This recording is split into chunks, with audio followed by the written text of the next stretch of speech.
സദ്യ സ്റ്റൈലിലുള്ള നല്ല ടേസ്റ്റി ആയിട്ടുള്ള ചെറുനാരങ്ങ അച്ചാർ തയ്യാറാക്കാനായിട്ട് 1/2 കിലോ ചെറുനാരങ്ങ നന്നായി കഴുകി തുടച്ച് ഒരു 15 മിനിറ്റ് ആവി കയറ്റിയെടുക്കണം. ആവി കയറ്റിയതിന് ശേഷം നന്നായിട്ട് തണുക്കാനായിട്ട് വെക്കാം. പിന്നെ ചെറിയ കഷ്ണങ്ങളാക്കി ആവശ്യത്തിന് ഉപ്പും ചേർത്ത് ഒരു ദിവസം ഒന്ന് ഫ്രിഡ്ജിലേക്ക് മാറ്റി വെക്കാം കേട്ടോ.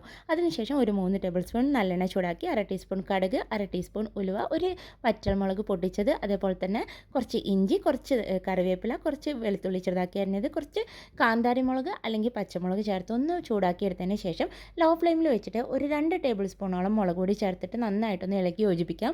അതിനുശേഷം ഇതിലേക്ക് നേരത്തെ ഉപ്പിട്ട് വെച്ചിരിക്കുന്ന ആ നാരങ്ങ ചേർത്ത് കൊടുക്കാം കേട്ടോ. ഇത് ഒരു ദിവസം ഫ്രിഡ്ജിൽ മാറ്റി വെച്ചിട്ടുള്ള നാരങ്ങയാണ്.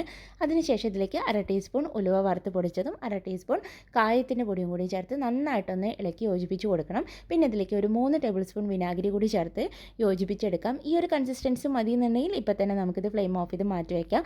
അല്ലാന്നുണ്ടെങ്കിൽ ഫ്ലെയിം ഓഫ് ചെയ്ത് മാറ്റി വെച്ചതിന് ശേഷം കുറച്ച് വെള്ളം ചൂടാക്കി നന്നായിട്ട് തണുപ്പിച്ച ശേഷം ഇതിലേക്ക് ചേർത്ത് യോജിപ്പിച്ചെടുക്കാം.